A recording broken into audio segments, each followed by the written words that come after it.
आज मैं एक बेहद महत्वपूर्ण घोषणा करने जा रहा हूँ।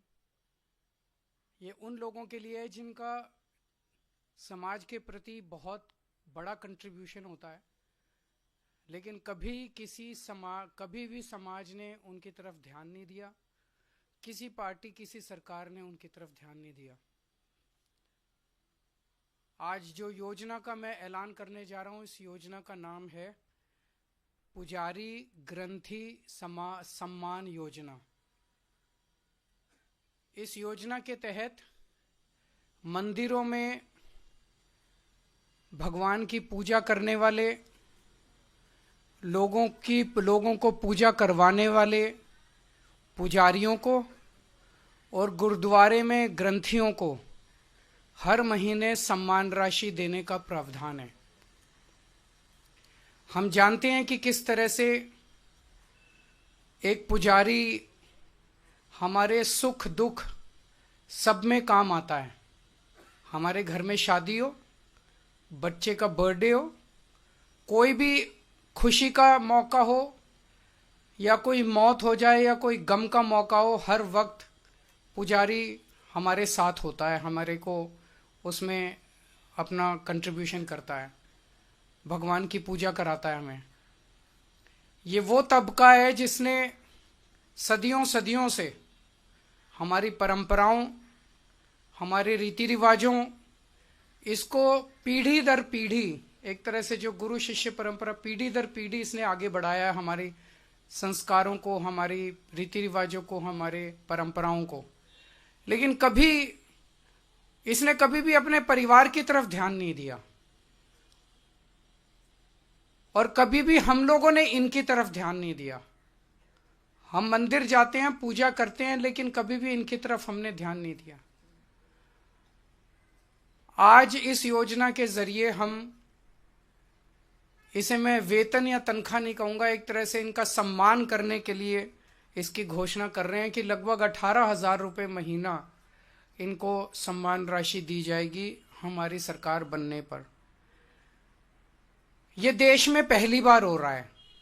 आज तक कभी किसी पार्टी, किसी सरकार ने ऐसा नहीं किया। यह पहली बार हो रहा है। जैसे दिल्ली में हमने कई काम पहली बार किए, स्कूल अच्छे किए, पहली बार किए, अस्पताल अच्छे किए, पहली बार किए, महिलाओं के लिए बस यात्रा फ्री करी, पहली बार करी।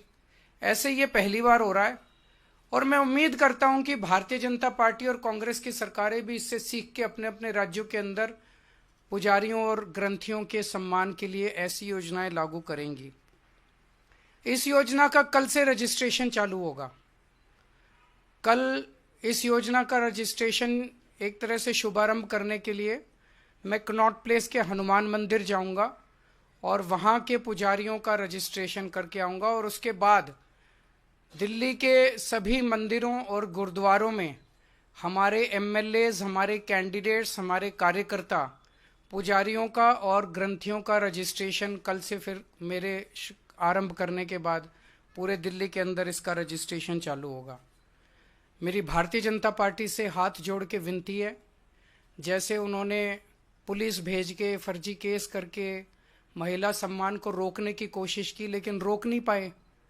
हुआ रजिस्ट्रेशन, हो रहा है रजिस्ट्रेशन। उन्होंने संजीवनी योजना रोकने की कोशिश की, रोक नहीं पाए। इस तरह से ये कम से कम पुजारियों और ग्रंथियों की योजना को रोकने की कोशिश ना करें, बहुत पाप लगेगा। वैसे उन्होंने ऐसे ऐसे कर्म कर रखे हैं, पाप तो उनको लगेगा ही, लेकिन इससे और ज्यादा पाप लगेगा। भगवान भी नाराज होगा। एक तरह से पुजारी और ग्रंथी हमारे और भगवान के बीच में एक ब्रिज का काम करते हैं, सेतु का काम करते हैं, हमारी प्रार्थनाओं को भगवान तक पहुंचाते हैं। तो अगर आप पुजारियों को तंग करोगे, ग्रंथियों को परेशान करोगे, उनके पास पुलिस भेजोगे, तो जाहिर तौर पे उनके मन से बद्दुआ ही निकलेगी। अगर आपके कोई प्रश्न है तो। हाँ जी, हाँ जी,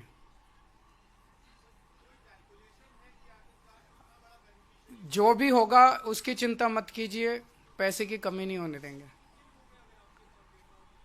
जब रजिस्ट्रेशन पूरा हो जाएगा तो बता देंगे कि कितने लोगों ने रजिस्टर किया।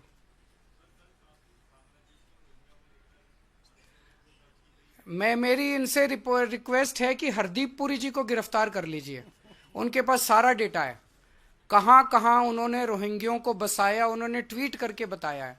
ये इतनी मेहनत कर रहे हैं, जरूरत क्या है, नौटंकी क्यों कर रहे हैं? हरदीप पुरी जी के पास और अमित शाह जी के पास सारा डेटा है, कहाँ किस रोहिंग्या को बसाया, वहां उसको कर लो गिरफ्तार। ऐसी नौटंकी मचा रखी है, मतलब इन्होंने कोई देश चलाना थोड़ी है, सुबह से शाम तक नाटक करते रहते हैं ये लोग। बहुत बहुत शुक्रिया।